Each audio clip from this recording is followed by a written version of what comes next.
Hello plus two class. तो जैसे कि हमने अपना D&F ब्लॉक चैप्टर स्टार्ट किया था, आई होप आपको क्लियर हो गया, इसलिए किसी भी बच्चे का डाउट नहीं आया मेरे को। तो अब हम आयनाइजेशन एनर्जी से हम आगे मूव करेंगे।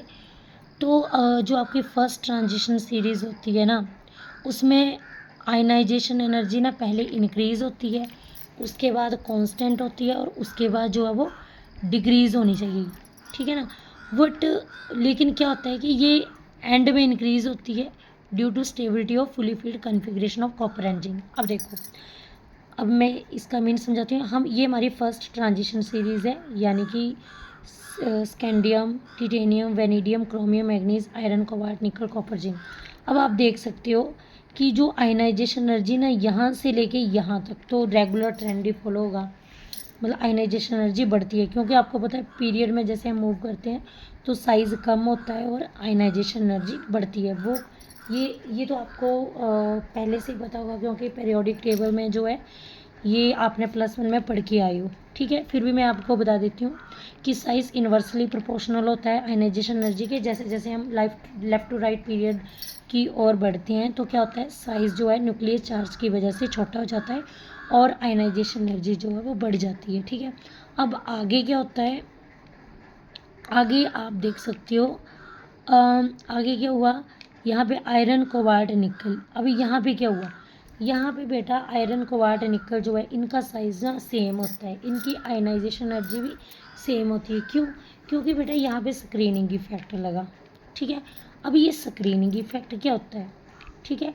तो इसको बताने से पहले मैं यहाँ पे हम ये समझ लेते हैं कि कॉपर और जिंक के साइज़ में जिंक का साइज़ होना चाहिए था छोटा और आयनाइजेशन एनर्जी होनी चाहिए थी ज़्यादा।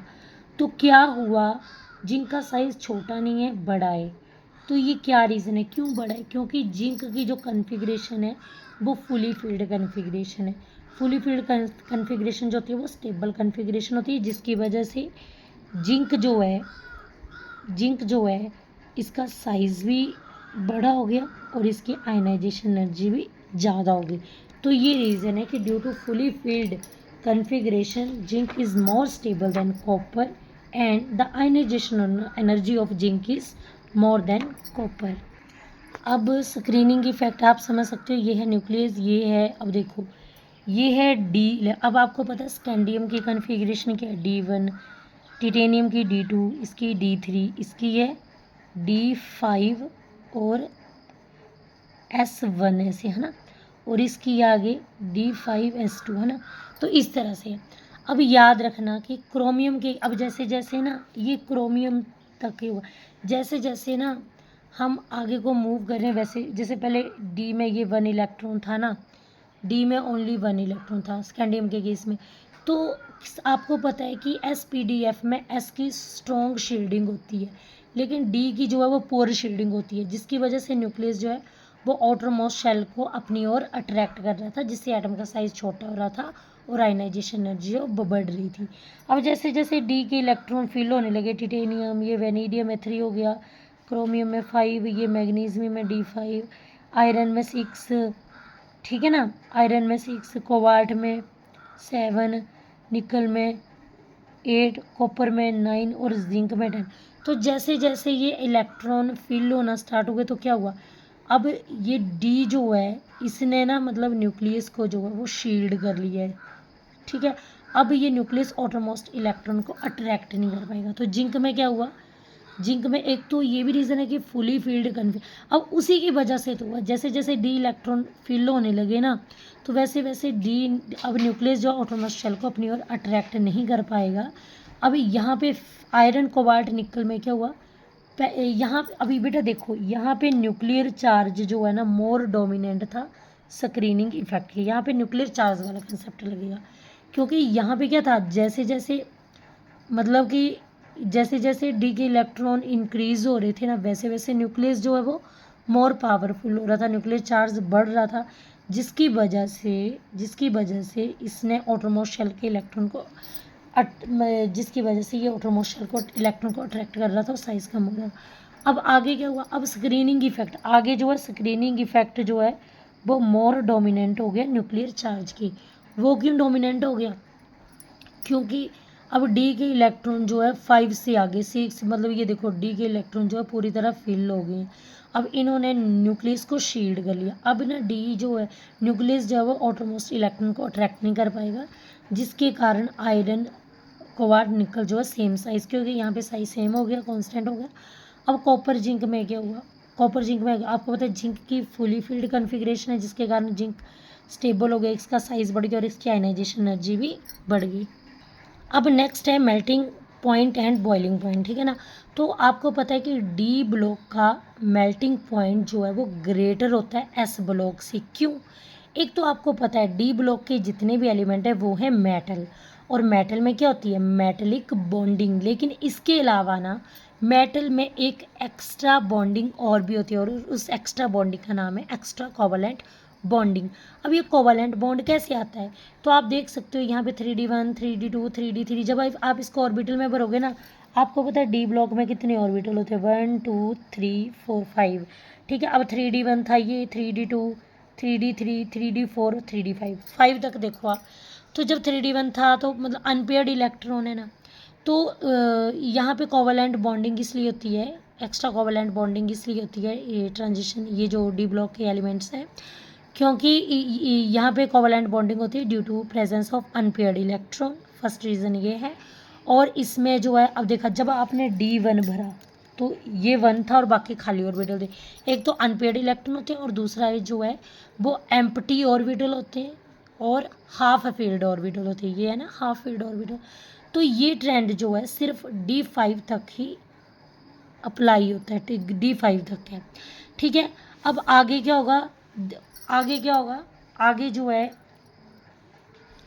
अब मैंने क्या बोला कि इसमें एक्स्ट्रा कोवलेंट बॉन्डिंग होती है, मेटलिक बॉन्डिंग तो होती है डी ब्लॉक के एलिमेंट में, लेकिन एक्स्ट्रा कोवलेंट बॉन्डिंग भी होती है due to presence of unpaired electron and empty filled orbital और हाफ फील्ड ऑर्बिटल। और ये ट्रेंड जो है ये सिर्फ D5 कन्फिग्रेशन तक ही होता है, ठीक है। And then decrease as more electron get paired in d orbital. अब आगे जो है ये डिक्रीज हो जाता है, आगे मेल्टिंग पॉइंट ना डिक्रीज होने लग पड़ता है, क्योंकि जो है ऑर्बिटल में जो इलेक्ट्रॉन है वो उसमें पेयरिंग होने स्टार्ट हो जाती है। तो कोवलेंट बॉन्डिंग तो कैसे आएगी, कोवलेंट बॉन्डिंग आएगी अनपेयर्ड इलेक्ट्रॉन से, एम्प्टी ऑर्बिटल से और हाफ फील्ड ऑर्बिटल से, ठीक है।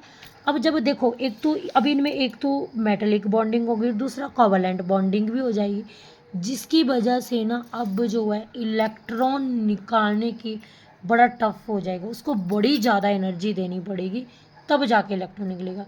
तो इस केस में जो है यहाँ पे क्रोमियम में हाफ फील्ड ऑर्बिटल होते हैं, अनपेयर्ड इलेक्ट्रॉन होते हैं, जिससे क्या होता है इसमें इसका कोवलेंट बॉन्ड जो होता है वो ज़्यादा स्ट्रॉन्ग होता है, जिसकी वजह से इस बॉन्ड को तोड़ना बड़ा डिफ़िकल्ट हो जाता है। इसलिए क्रोमियम के केस में मैक्सिमम बॉइलिंग पॉइंट होता है, और ये क्रोमियम के मेंबर हैं इसके ग्रुप के, क्रोमियम मोलिब्डेनम और टंगस्टन। यहाँ से क्वेश्चन आता है, एमसीक्यू की फॉर्म में भी पूछ सकते हैं, या रीजनिंग भी ऐसे पूछ सकते हैं कि क्यों ऐसे होता है। तो अब 1 मार्क्स में पूछ ले जाए तो आपने ये, अगर आपको ऐसे नहीं तो आपको एक ट्रिक बता रही हूँ, क्रीम मुहासों वाली। तो ये ट्रिक है कि maximum boiling point D block में किसका होता है, क्रीम मुहासों वाली, तो क्रोमियम मोलिब्डेनम और टंगस्टन। अब जिंक कैडमियम मरकरी, आपको पता है अब इसमें जो है इलेक्ट्रॉन की पेयरिंग होती है, फुली फील्ड ऑर्बिटल होता है। अब आपको इलेक्ट्रॉन की पेयरिंग की वजह से इसमें कोवलेंट बॉन्ड नहीं बन पाता है, तो यहाँ पे जो है इलेक्ट्रॉन को निकालने के लिए कम ही एनर्जी रिक्वायर्ड होगी, इसलिए इसका मिनिमम बॉइलिंग पॉइंट होता है। अब नेक्स्ट है enthalpy of atomization. Enthalpy of atomization क्या होता है, ठीक है। अब देखो, energy required to break all bond in metal lattice and convert the metal atom into gaseous state atom is called enthalpy of atomization. अब ये जो एनसीईआरटी की लाइंस है, अब देखती हूँ मैं इनको डिस्क्लोज करती हूँ। यहाँ पे बोला है जब हम ना, ये मेटलिक लैटिस है पूरा, है ना, ये मेटलिक लैटिस किससे बना है, मेटल के एटम से। हमने इस लैटिस से एक एटम को रिमूव करना है। वो कैसे रिमूव करेंगे, इसके जो बॉन्ड है मेटलिक बॉन्ड वो ब्रेक करेंगे। तो इन बॉन्ड्स को ब्रेक करने के लिए हमें एनर्जी की रिक्वायर पड़ती है, ठीक है। अब जब ये बॉन्ड ब्रेक हो जाएंगे तो इस मेटल एटम को हमने गैसियस एटम में कन्वर्ट करना है। और मेटल एटम को गैसियस एटम में कन्वर्ट करने के लिए जितनी एनर्जी की रिक्वायरमेंट होती है उसको बोलते हैं एंथैल्पी ऑफ एटमाइजेशन। अब आपको पता है कि एंथैल्पी ऑफ एटमाइजेशन जो है वो हाइयर कहाँ होती है? एंथैल्पी ऑफ एटमाइजेशन हाइयर होती है उन मेटल्स में जो कोवलेंट बॉन्डिंग शो करते हैं। मेटेलिक बॉन्डिंग तो शो करेंगे लेकिन कोवलेंट बॉन्डिंग भी शेयर करेंगे। और आपको मैंने ऊपर बताया कि कोवलेंट बॉन्डिंग कौन मेटल शो करते हैं? जिनमें अनपेयर्ड इलेक्ट्रॉन होता है, एम्प्टी डी ऑर्बिटल होता है, पार्शली फिल्ड डी ऑर्बिटल होता है। तो उन मेटल्स में जो है वो कोवलेंट बॉन्डिंग होती है। तो जिनकी कोवलेंट बॉन्डिंग होती है जिन मेटल में डी ब्लॉक है उनकी एंथैल्पी ऑफ एटमाइजेशन जो है वो ज़्यादा होती है। ठीक है, अब अगला है ऑक्सीडेशन कंसेप्ट। बेटा ऑक्सीडेशन स्टेट जो होती है ना, ये एक हाइपोथेटिकल स्टेट है। अब आप देख सकते हो ये जो हाइपोथेटिकल कैसे है। अब आपको पता है किसी भी एलिमेंट में चार्ज कैसे था? मान लो ये ऑक्सीजन है, ऑक्सीजन में चार्ज कैसे आएगा? अब मान लो कि ऑक्सीजन जो है इसकी 6 आउटरमोस्ट शेल है ना, इसकी कन्फिग्रेशन लिखी। अब इसको 2 इलेक्ट्रॉन की ज़रूरत है, तो ये 2 इलेक्ट्रॉन गेन करके O-2 में चेंज हो जाएगा। ठीक है ना। तो अब ये हमें देखने को थोड़ा मिलता है, ये तो हमने एज्यूम ही किया है ना कि ऐसा होता है। इसलिए हम ऑक्सीडेशन स्टेट को एक हाइपोथेटिकल इमेजिनरी स्टेट बोलते हैं, जहाँ पे एटम हमें अपीयर होता है कि एटम ने या तो गेन किया होगा या रिलीज़ किया होगा बहुत ज़्यादा अपनी यूजुअल बैलेंसी स्टेट्स के कंपैरिजन। डी ब्लॉक में डिफरेंट ऑक्सीडेशन स्टेट होती है। ठीक है, क्यों होती है? कई बार एग्जामिनर क्वेश्चन पूछ लेता है, आपको बोर्ड में आ भी सकता है कि डी ब्लॉक जो है वो वेरिएबल ऑक्सीडेशन स्टेट क्यों शो करता है? क्योंकि डी ब्लॉक जो है ना उसमें वेकेंट डी ऑर्बिटल होता है और पार्शली फिल्ड डी ऑर्बिटल होता है और अनपेयर्ड इलेक्ट्रॉन होते हैं। ये रीज़न है कि ये वेरिएबल ऑक्सीडेशन स्टेट करते हैं। ये मैंने सभी स्कैंडियम से लेके कॉपर तक थर्ड जो सीरीज़ है, फर्स्ट सीरीज़ है ट्रांजिशन मेटल की, वो लिखी हुई है।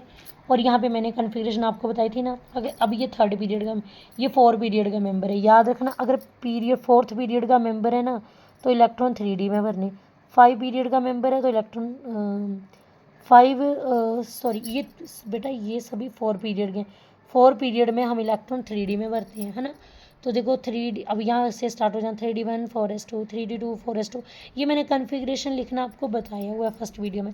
जिन्होंने फर्स्ट वीडियो नहीं देखी है वो पहले फर्स्ट वीडियो देख लें, तभी आपको पता चलेगा। ठीक है, अब आएगा ऑक्सीडेशन स्टेट। तो स्कैंडियम के ऑक्सीडेशन स्टेट, अब देखो क्या होता है कि अब ऑक्सीडेशन स्टेट कैसी आती है। जैसे स्कैंडियम की कन्फिग्रेशन 3D1 4s2।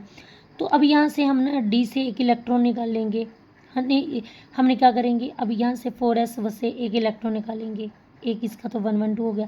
फिर एक बचा होगा उससे निकालेंगे तो 2 1 3 हो गया, तो 2 और 3। जैसे यहाँ पे 2 है, 2 लिख दिया। ठीक है, अब 4s से एक इलेक्ट्रॉन निकालना तो 3 और एक और निकालना तो 4, 2 3 4 हो गया। अब ये 3D है ना, 3D 3 है तो ये 2 तो इधर से आ गया। अब हमने एक इलेक्ट्रॉन निकालना, 3 हो गया। फिर एक और निकालना, फिर 4 हो गया। फिर यहाँ से एक और निकालना, 5 हो गया। अब यहाँ पे देखो ये 1 है तो यहाँ पे 1 आ गई। अब यहाँ से 5 से एक लिया 2 हो गया, 5 से एक और लिया 3 हो गया, 5 से एक और लिया 4 हो गया। ठीक है, एक और लिया 5 हो गया और एक और लिया तो 6 हो गया। अब अगली है मैग्नीज की 3D5 4s2। अब यहाँ पे देखो ये 2 आ गया, 5 से एक लिया 3 आ गया, 5 से 2 लिया, ये आपने काउंट कर चलना फिंगर में। ठीक है ना, तो ऐसे ही होगा यहाँ पे। अब यहाँ पे ये 2 है, 2 लिख दिया, एक लिया 3 हो गया, 4 5 6 है ना। तो इस तरह से लिख चलना है आपने। अब 3D7 4s2। ठीक है, 3D7 4s2। तो ये मैं आपको बताऊंगी, आगे बताती हूँ मैं आपको कि जैसे जैसे हम अब ना नीचे को जैसे जैसे हम जा रहे थे नीचे को, पहले तो ऑक्सीडेशन नंबर बढ़ रहा था, पर ऐसा क्या हुआ कि ऑक्सीडेशन नंबर जो है वो डिक्रीज़ होने लग पड़ा। ठीक है, तो वो पता क्यों हुआ? क्योंकि पहले तो यहाँ पे क्या था, पार्शली फिल्ड डी ऑर्बिटल थे, वेकेंट डी ऑर्बिटल था, अनपेयर्ड इलेक्ट्रॉन थे, तो जिसकी वजह से ऑक्सीडेशन नंबर हमें देखने को मिला, है ना। जैसे क्रोमियम में सबसे ज़्यादा हमें ऑक्सीडेशन, सबसे ज़्यादा हमें मैग्नीज में देखने को मिलती है ना, सबसे ज़्यादा ऑक्सीडेशन स्टेट। तो आगे देखते हैं कि आगे समझते हैं इसको।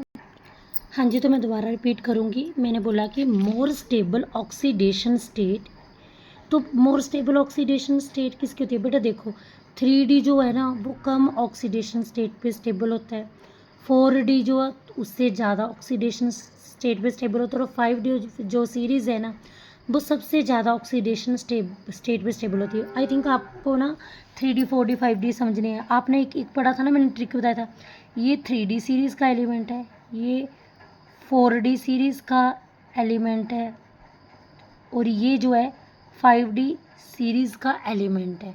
ठीक है ना, ये 4th पीरियड का एलिमेंट है, ये 5th पीरियड का एलिमेंट, और ये 6th पीरियड का एलिमेंट है। ठीक है ना, तो ये मैं बोल रही हूँ। आगे देखो आप, आगे ये यहाँ पे बोल रहा है कि जो 3D सीरीज़ होती है ना, यानी कि जो आपके 4th पीरियड का एलिमेंट होता है D block, 3D series element जो होता है वो किस ऑक्सीडेशन स्टेट पे स्टेबल होता है? +2। 3D सीरीज़ का एलिमेंट जो है वो +2 ऑक्सीडेशन स्टेट पे स्टेबल होता है। ठीक है ना, और 4D सीरीज़ जो होती है, ये जो 4D सीरीज़ है इसके एलिमेंट जो हैं वो +2 एंड +4 ऑक्सीडेशन स्टेट पे स्टेबल होते हैं, और 5D सीरीज़ के एलिमेंट जो है ना वो +4 ऑक्सीडेशन स्टेट पे स्टेबल होते हैं। ठीक है, समझ आ गया? यानी कि डाउन द ग्रुप जो है वो ऑक्सीडेशन स्टेट जो इंक्रीज होती है। ठीक है ना, अब जो आपके 3D सीरीज़ के क्रोमियम +6 हैं या मैग्नीशियम +7, ये ना हाइयर ऑक्सीडेशन स्टेट पे ना कभी भी स्टेबल नहीं होते हैं। तो क्रोमियम का मोस्ट स्टेबल कंपाउंड क्या है? जब क्रोमियम के ऊपर +3 चार्ज हो, और मोलिब्डेनम अब देखो मैंने बोला ना जो 3D के कम ऑक्सीडेशन स्टेट पे स्टेबल होते हैं। अगर मान लो मोलिब्डेनम ये 4D का, और टंगस्टन भी 5D का है, इनके ऊपर अगर मैं +3 ऑक्सीडेशन स्टेट लगा दूंगी ना तो ये अनस्टेबल होंगे और हाई रिएक्टिव होंगे, ये आसानी से टूट जाएंगे। इसलिए जो है अगर क्रोमियम के ऊपर मैं +6 लगा दूं तो ये अनस्टेबल हो जाएगा। ठीक है ना, इसलिए जो है 3D वाला जो है वो कम ऑक्सीडेशन स्टेट पे स्टेबल होता है, और 4D 5D सीरीज़ वाले जो हैं वो ज़्यादा ऑक्सीडेशन स्टेट पे स्टेबल होते हैं। अब ये इस ऑक्सीडेशन स्टेट पे स्टेबल नहीं होंगे, अगर ये ऑक्सीडेशन स्टेट होगी ना तो ये अनस्टेबल हो जाएंगे और हाईली रिएक्टिव होंगे। ठीक है ना, अब आगे बोला है कि डी ब्लॉक एलिमेंट जो हैं इनकी आयनाइजेशन एनर्जी हाई होती है। हमें पता है कि डी ब्लॉक के एलिमेंट की आयनाइजेशन एनर्जी जो वो हाई होती है, और ये अब जिसकी आयनाइजेशन एनर्जी हाई होगी वहाँ से ना ऑटोमोस्ट शेल से इलेक्ट्रॉन निकालना जो है वो बहुत ही डिफ़िकल्ट होगा। ठीक है ना, तो ऑक्सीजन और फ्लोरीन जो है वो हाईली इलेक्ट्रोनेगेटिव एलिमेंट हैं। तो ये हाईली इलेक्ट्रोनेगेटिव एलिमेंट, इलेक्ट्रोनेगेटिविटी की डेफिनेशन क्या होती है? Tendency to attract. अब हाई इलेक्ट्रोनेगेटिव मतलब बहुत ज़्यादा टेंडेंसी है इस ऑक्सीजन और फ्लोरीन में इलेक्ट्रॉन को निकालने की। अब ये इलेक्ट्रोनेगेटिव एलिमेंट जो है वो मल्टीपल बॉन्ड बनाते हैं डी ब्लॉक के एलिमेंट के साथ। मान लो ये डी ब्लॉक का एलिमेंट है, यहाँ से इलेक्ट्रॉन निकालना बड़ा डिफिकल्ट है। अब मैं यहाँ पे ऑक्सीजन या फ्लोरीन हाईली इलेक्ट्रोनेगेटिव एलिमेंट के साथ इनकी रिएक्शन करवाऊंगी तो ये इलेक्ट्रोनेगेटिव एलिमेंट है, ये आसानी से इस इलेक्ट्रॉन को निकाल लेंगे और बॉन्ड बना देंगे। समझ आ गया? अब नेक्स्ट है कोवैलेंट कैरेक्टर। क्या होता है? आपको पता है ऐसे कंपाउंड जिनकी सेंट्रल मेटल एटम में ना हाई ऑक्सीडेशन स्टेट हो वो कोवैलेंट इन नेचर होते हैं। अब आपको ऐसे समझ नहीं आएगा, हम एग्जांपल से समझते हैं। अकॉर्डिंग टू फजान रूल आपको पता है कैटायन छोटा होना चाहिए और अनायन बड़ा होना चाहिए।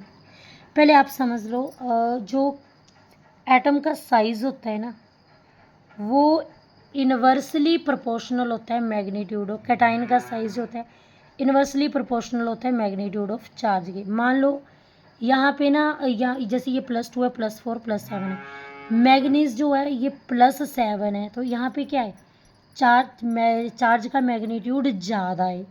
चार्ज का मैग्नीट्यूड ज़्यादा है तो इसमें कैटायन का साइज़ इसका छोटा होगा। तो कैटायन छोटा हो, मैंने क्या बोला? कैटायन छोटा हो और अनायन बड़ा हो। ठीक है ना, कैटायन छोटा हो और अनायन बड़ा हो।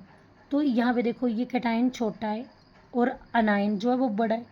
ठीक है ना, ये छोटा है और ये बड़ा है।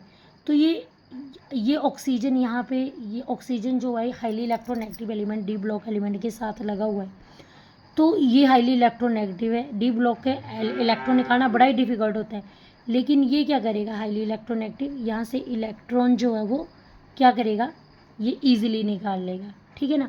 तो सबसे ये कोवलेंट करैक्टर का ऑर्डर है कि सबसे ज़्यादा कोवलेंट करैक्टर कौन शो करता है, ये करता है। कोवलेंट करैक्टर का पता लगाने के लिए हमारे पास फजान रूल हमें पता होना चाहिए कि कैटायन छोटा होना चाहिए, अनायन बड़ा होना चाहिए, ठीक है। अगर इस कंडीशन में ही हम पता लगा सकते हैं कि किसका कोवलेंट करैक्टर जो हाई है। ऑक्साइड्स में क्या होता है, ऑक्साइड में जो ऑक्सीडेशन स्टेट जब बढ़ती है ना सेंटर मेटल एटम की, तो एसिडिक करैक्टर बड़ा होता है, ठीक है ना। तो इसका जो है एसिडिक करैक्टर जो है वो सबसे ज़्यादा है, क्योंकि यहाँ पे ऑक्सीडेशन स्टेट ज़्यादा है तो इसका एसिडिक करैक्टर भी ज़्यादा होगा, याद रखना। अब magnetic behaviour of D block element, तो आपको पता है जब इलेक्ट्रॉन पेयरिंग में प्रेजेंट हो तो वो डायमैग्नेटिक होते हैं, जब इलेक्ट्रॉन अनपेयर्ड हो तो वो पैरामैग्नेटिक होते हैं। डायमैग्नेटिक जो है वो मैग्नेटिक फील्ड के द्वारा रिपेल्ड होते हैं और पैरामैग्नेटिक मैग्नेटिक फील्ड के द्वारा अट्रैक्ट होते हैं।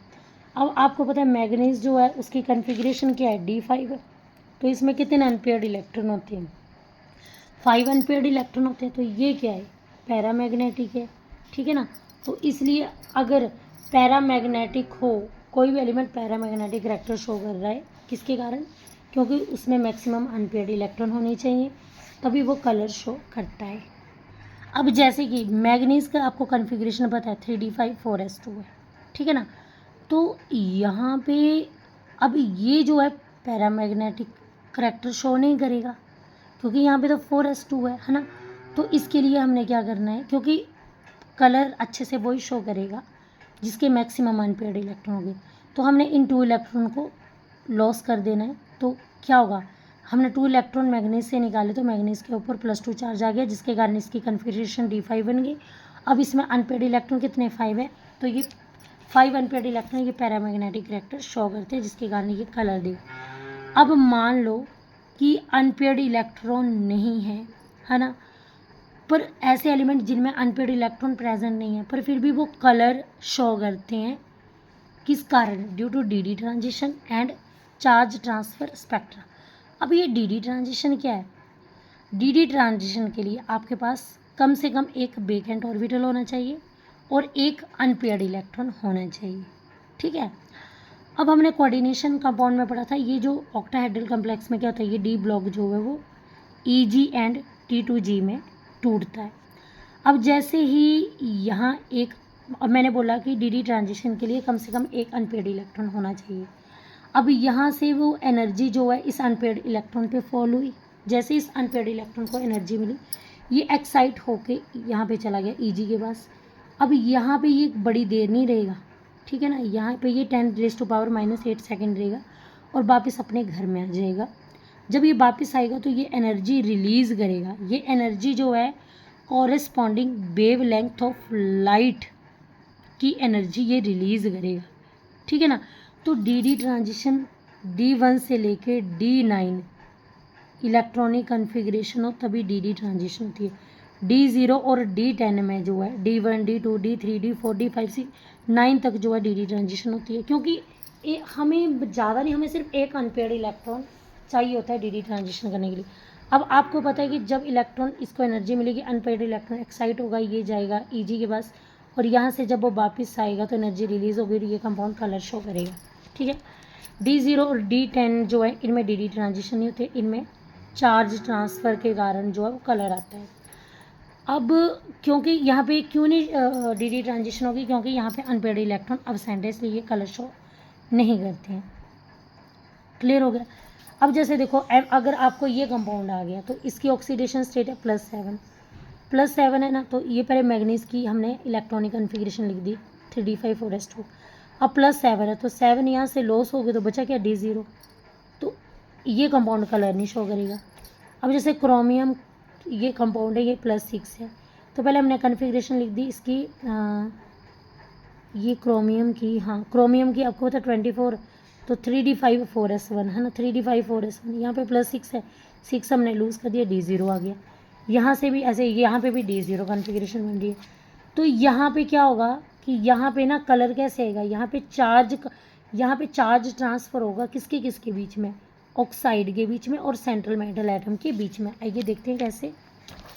अब यहाँ पे लिखा है कि those compound which do not show colour due to d transition. ऐसे कंपाउंड जो डी ट्रांजिशन की वजह से कलर शो नहीं करते हैं वो चार्ज ट्रांसफ़र की वजह से कलर शो करेंगे। अब ये चार्ज ट्रांसफ़र क्या है, ठीक है।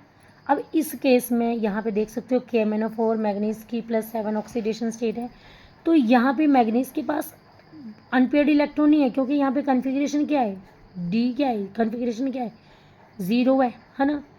तो फिर भी इसके पास अनपेयर्ड इलेक्ट्रॉन नहीं है, फिर भी ये कलर शो करता है क्योंकि यहाँ पे आपको ये ऑक्सीजन लिगैंड के रूप में देखने को मिल रहा है, ठीक है ना, समझ गए। तो यहाँ लिगैंड जो है वो ऑक्सीजन है, ठीक है। अब ऑक्सीजन आपको पता है क्या करता है, ऑक्सीजन जो है आपको पता है, हमने केमिकल बॉन्डिंग में +2 में पढ़ा था कि ऑक्सीजन जो है उसमें अनपेयर्ड इलेक्ट्रॉन प्रेजेंट होते हैं। जब हमने मॉलिक्यूलर ऑर्बिटल डायग्राम देखी थी उसमें अनपेयर्ड इलेक्ट्रॉन शो होते हैं, तो अनपेयर्ड इलेक्ट्रॉन की वजह से ऑक्सीजन पैरामैग्नेटिक करैक्टर शो करता है।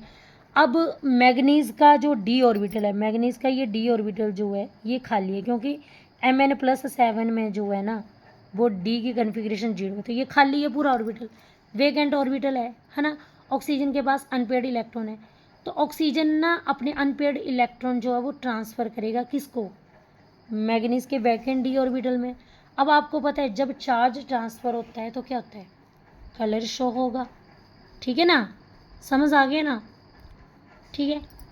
अब यहाँ देख सकते हो आप, अब मैंने क्या बोला कि ऑक्सीजन का अनपेयर्ड इलेक्ट्रॉन, एक इलेक्ट्रॉन जो है वो ट्रांसफ़र होगा मैग्नीज के +7 में। आपको पता है मैग्नीज बहुत ही साइज़ में स्मॉल होता है क्योंकि अगर मैग्नीट्यूड चार्ज ज़्यादा हो तो एटम का साइज़ क्या होता है, स्मॉल होता है, ये स्मॉल होता है, इसमें हाई पॉजिटिव चार्ज होता है।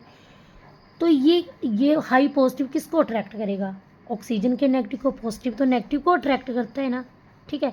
तो जैसे हमें यहाँ पे जो है चार्ज ट्रांसफ़र, चार्ज का मूवमेंट देखने को मिलेगा, इलेक्ट्रॉन का मूवमेंट देखने को मिलेगा, और due to movement of ions जो है कंपाउंड कलर शो करेगा। तो ये रीज़न है बेटा, यहाँ से क्वेश्चन बनते हैं। मेरा मेन मकसद ये, मैं जो आपको लिंक भेज रही हूँ, मेरा मेन मकसद ये आपका कंसेप्ट क्लियर करना, ठीक है।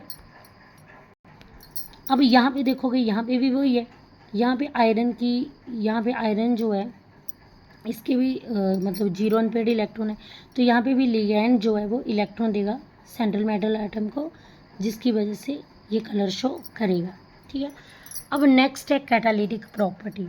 जो ट्रांजिशन मेटल होते हैं और उनके कंपाउंड होते हैं ना, वो डिफरेंट केमिकल रिएक्शन में कैटालिस्ट की तरह यूज़ होते हैं। जैसे हमने हाइड्रोजिनेशन रिएक्शन, हमने +1 में ऑर्गेनिक में पढ़ा था हाइड्रोजिनेशन रिएक्शन।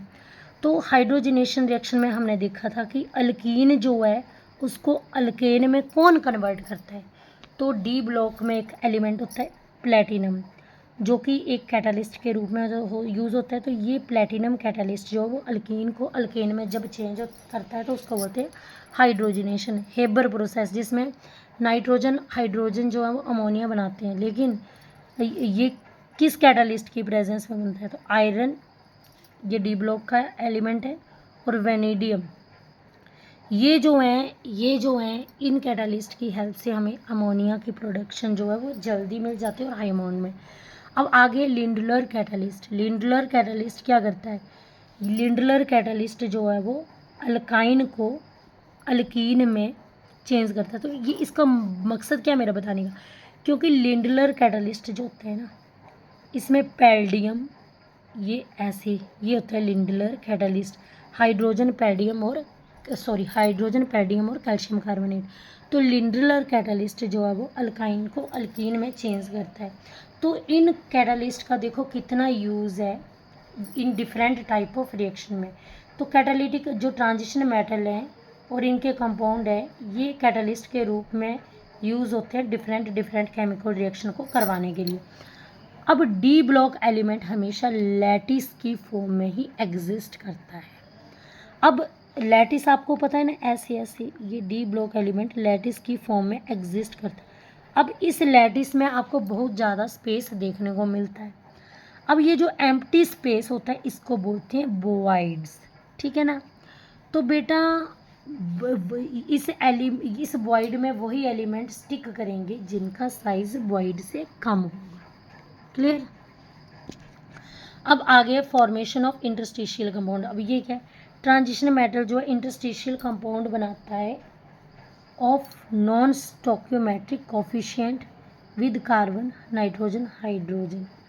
तो ट्रांजिशन मेटल जैसे वेनेडियम, टिटेनियम, आयरन, क्रोमियम, ये किसके साथ कंपाउंड बनाता है, इंटरस्टिशियल कंपाउंड किसके साथ बनाता है, हाइड्रोजन, कार्बन या नाइट्रोजन के साथ, ठीक है ना, समझ आ गया।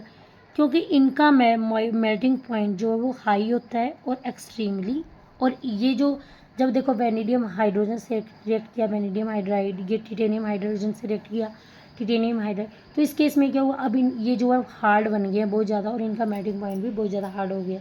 तो मैंने क्या बोला, मैंने बोला अब हाइड्रोजन हो गया, कार्बन हो गया, ये नाइट्रोजन हो गया, इनका जो साइज़ है वो ट्रांजिशन मेटल के लैटिस के में जो वॉइड है उनके साइज से कम है, तो ये आसानी से फिट हो जाते हैं यहाँ पे वॉइड में, जिसके कारण जो है वो ये हाईली स्ट्रॉन्ग बन जाते हैं और इनका मेल्टिंग पॉइंट हाई हो जाता है, ठीक है। तो ये जो है इंटरस्टिशियल कंपाउंड भी बना सकते हैं, एलवाई फॉर्मेशन। तो ऐसे ट्रांजिशन मेटल जिनका साइज सेम होता है ना, ठीक है, तो सेम होता है ना, तो जैसे हमने देखा था आयरन, कोबाल्ट, निकल, 3D सीरीज़ के, इनका साइज़ आपस में सेम होता है, तो जो सेम साइज़ वाले एलिमेंट होते हैं ये एलवाई बना सकते हैं, ठीक है ना, क्लियर हो गया। तो बेटा आज के लिए इतना काफ़ी है, अब हम मिलते हैं नेक्स्ट वीडियो में। यहाँ तक जो है आपने अच्छे से समझ लेना है और फिर अच्छे से राइट कर लेना है, और फिर जो है आपने लर्न कर लेना है, ठीक है, क्योंकि क्लास टाइम में आप ही प्रेजेंट करने वाले हो ये लेक्चर, ठीक है। तो 1 बाय 1 मैंने सभी प्रेजेंट करेंगे इस लेक्चर को, तो अच्छे से समझ लेना है। मेन ये है, इससे आपके कंसेप्ट बनेंगे। क्लास में ये होता है ना कि अब आपको लर्न तो सब्जेक्ट भी करना पड़ता है, पर थोड़ी आपकी समझ को, अंडरस्टैंडिंग को इंक्रीज़ करने के लिए मैंने ऐसे पॉइंट टू पॉइंट लिखवाया है ताकि आपकी समझ बढ़ सके। Okay, thank you, have a nice day.